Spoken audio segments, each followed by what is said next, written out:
कदम धर के, सपना ले चल नागू बढ़ के।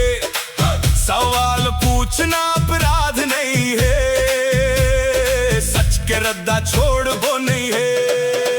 मेहनत ले गढ़बो अपन पहचान, ज्ञान ले बन ही देश महान। युवा मन के ए संकल्प आए, सच के रद्दा मा जीत हमर आए।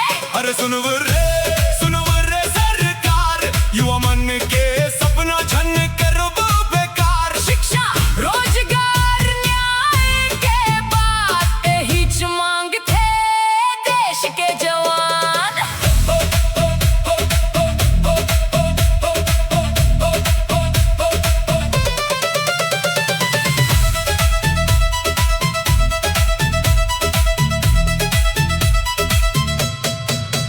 लोकतंत्र में सबके हक है भाई, अपन बात कहे के आजादी पाई।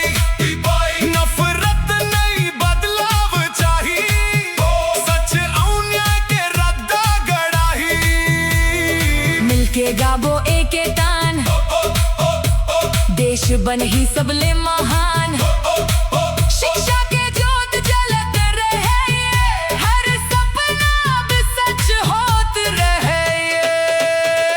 हाथ में हाथ कदम से कदम, एक ताले बदल ही हरदम। सच के आवाज गूंजत रहे, नवा बिहान अब आगू बढ़े।